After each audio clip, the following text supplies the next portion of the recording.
Una de las noticias que ha girado alrededor del mundo durante los últimos días es la movilización de las tropas rusas con la frontera de Ucrania. Al día de hoy se está haciendo con una contabilización de más de 140,000 elementos rusos, los cuales supuestamente están desplegados en dicho territorio como parte de un ejercicio militar por parte de las autoridades rusas. Sin embargo, la visión que se mantiene en el occidente de tal movilización es completamente ajena a la justificante que está realizando el gobierno de Vladimir Putin, ya que el gobierno de Estados Unidos, el gobierno del Reino Unido, están acusando que el gobierno ruso tiene la intención de realizar una invasión a Ucrania para quizás realizar lo mismo que ocurrió en el 2014 cuando Rusia se anexó la península de Crimea, que en ese entonces formaba parte del territorio de Ucrania. Si bien es cierto, hoy en día todavía no se cristaliza esta movilización, se estima que la misma, en caso de que llegara a ocurrir, puede acontecer durante el mes de febrero y durante el mes de marzo, ya que en dicho periodo es justo el cual le va a permitir las condiciones climáticas al gobierno ruso poder cruzar sin ningún obstáculo la frontera entre ambos países. Aquí la preocupación por aquellos países del occidente es justamente la expansión nuevamente de Rusia en aquellas zonas aledañas que el gobierno ruso hoy en día está argumentando que históricamente habían formado parte de lo que conocíamos como la Unión Soviética. Aquí es muy importante remontarnos a los fines de la Segunda Guerra Mundial, cuando veíamos que se rompió la alianza que teníamos entre la Unión Soviética y Estados Unidos justamente para abatir el régimen nazi, donde Estados Unidos, al darse cuenta que después de la Segunda Guerra Mundial ya no podía seguir considerando a Rusia como su aliada,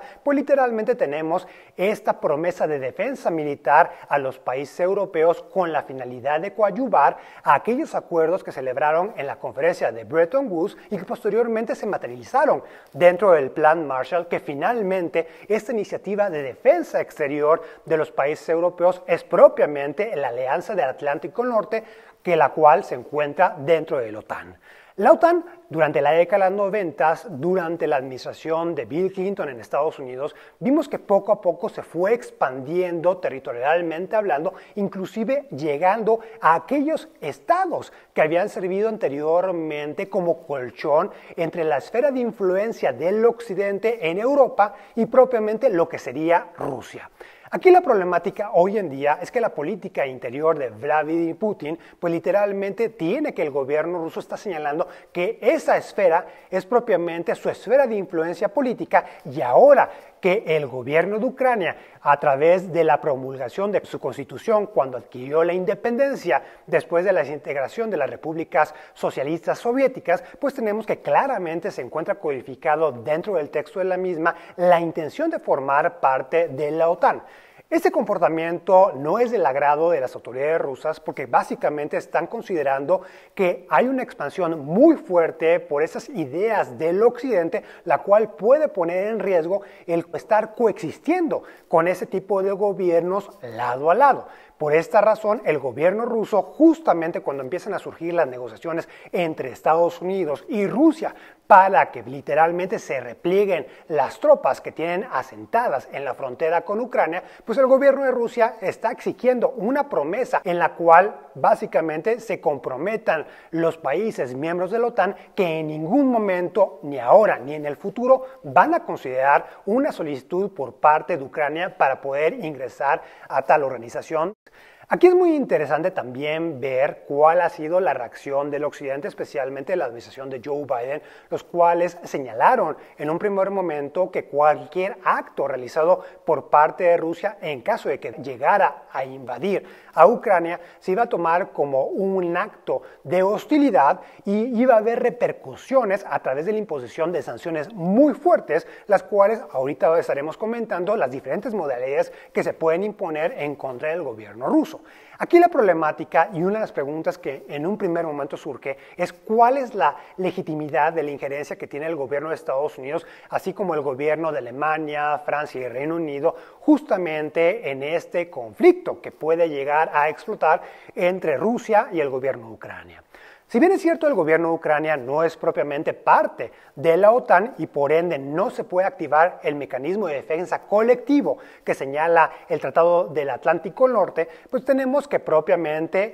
estos países occidentales van a tener un interés justamente para parar estas acciones expansivas por parte del gobierno ruso, literalmente para evitar un escenario como el que vimos hace ya más de 8 años con la anexión de Crimea. Justamente en este contexto podemos diferenciar en un primer momento cómo el gobierno de Ucrania no ha solicitado la intervención de sus estados para que puedan ejercer la legítima defensa en su nombre. Todavía no tenemos una agresión propiamente por parte del gobierno ruso que pueda accionar los mecanismos del artículo 51 de la Carta de las Naciones Unidas. Entonces, justamente por no tener una legitimidad directa ya propiamente en un conflicto todavía inexistente, pues tenemos que el gobierno de Estados Unidos esté entablando lo que serían negociaciones diplomáticas con el gobierno ruso, justamente para evitar este escenario donde claramente habría una disyuntiva sobre si los países europeos y Estados Unidos actuarán en contra del gobierno ruso o no.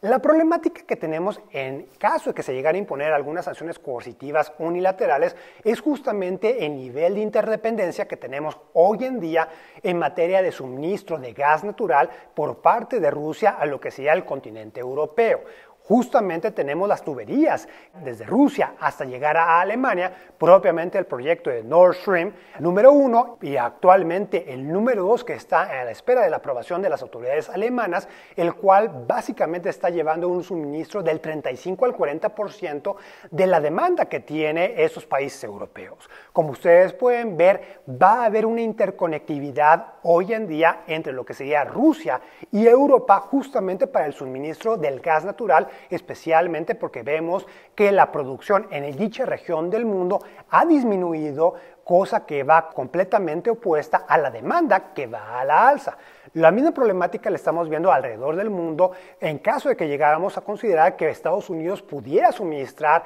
el gas natural a los países europeos, pero justamente por la distancia geográfica y también por la escasez y la crisis de este energético que vimos durante el invierno pasado, pues tenemos que Estados Unidos tampoco está en la posibilidad de brindar este apoyo a los países europeos y de ahí que los países europeos tengan mucha cautela respecto a la reacción que pudieran tener a una de las acciones que pudiera emprender el gobierno ruso frente a Ucrania. De aquí que si bien es cierto, las dos partes van a mantener el derecho de imponer sanciones coercitivas unilaterales, sí va a haber una repercusión porque esto podría generar una crisis económica a nivel mundial porque la afectación en el suministro del gas natural pudiera llegar propiamente a afectar las cadenas de producción y lo cual vendría a ultimar y a dañar la economía mundial que hoy en día que vemos que apenas se está recuperando propiamente de la crisis que estábamos viviendo durante la pandemia del COVID-19 que el Fondo Monetario Internacional llegó a llamar como el gran confinamiento.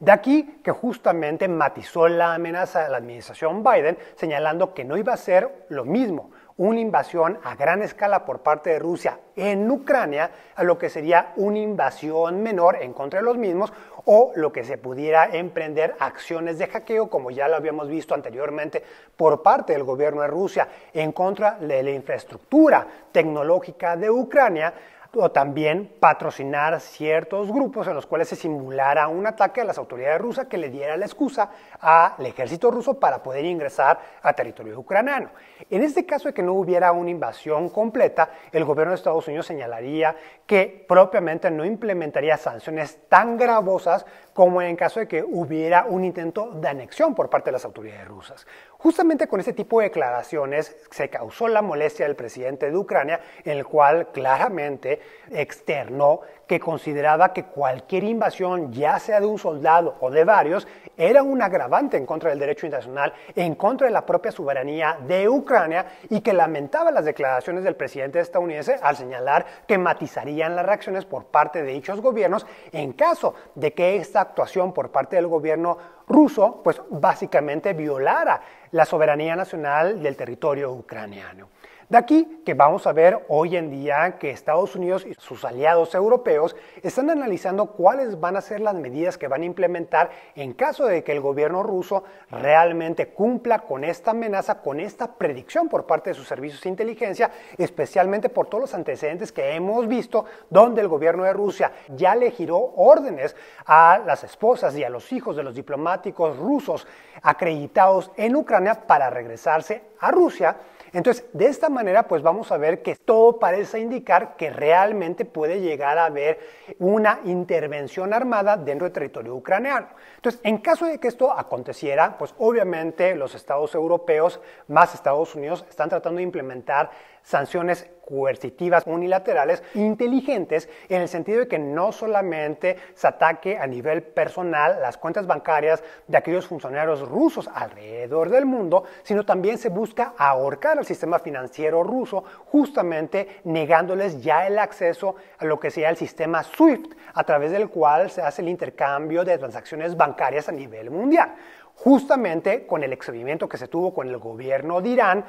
en el momento anterior a que se negociara este acuerdo 5+1 entre los países permanentes del Consejo de Seguridad más Alemania y el gobierno de Irán, el cual fue denunciado posteriormente por la administración de Donald Trump, pues ahí veíamos que el gobierno de Estados Unidos de forma efectiva le limitó el acceso a este sistema bancario internacional a Irán, y justamente esto va a generar como consecuencia directa la devaluación de su moneda y una crisis económica muy fuerte que realmente afectaría a la población rusa. Aquí también se va a volver muy interesante las medidas adicionales que se pueden implementar, donde se buscaría contrarrestar o realizar ataques cibernéticos y de igual manera hacer un bloqueo económico respecto a los insumos provenientes de los países europeos, Estados Unidos, a Rusia, para afectar la cadena de producción de tecnología dentro de Rusia y de igual manera para privarle a los nacionales rusos de la tecnología estadounidense o europea.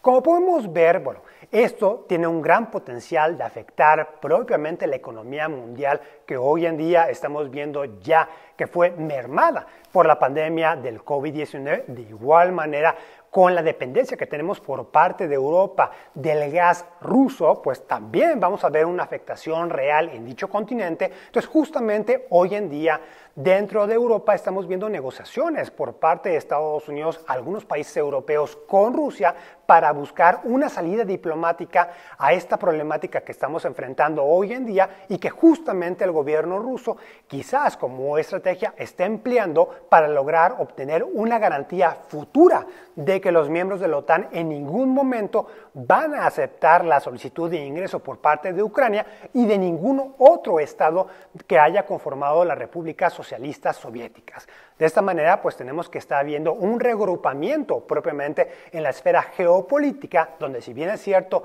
Rusia hoy en día no tenía el mismo estatus que la Unión Soviética hace varias décadas, pues tenemos que la estrategia de Vladimir Putin pues está teniendo cierta efectividad porque estas acciones que está emprendiendo pues han logrado desplegar estas acciones diplomáticas por parte del mundo occidental con la finalidad de que no haya una ruptura al equilibrio mundial. Desafortunadamente tenemos que esta problemática no puede ser resuelta dentro de los foros multilaterales porque hay que recordar que Rusia es uno de los 5 miembros permanentes dentro del Consejo de Seguridad y por ende va a ostentar el derecho del veto dentro de dicha organización y por ende no se va a poder aprobar ninguna resolución donde el Consejo de Seguridad pueda actuar de conformidad con el capítulo 7 de la Carta de las Naciones Unidas ni el capítulo 6 para solucionar esta controversia en particular. Sin duda alguna va a ser momentos muy tensos los próximos días en caso de que no se llegue a una solución diplomática,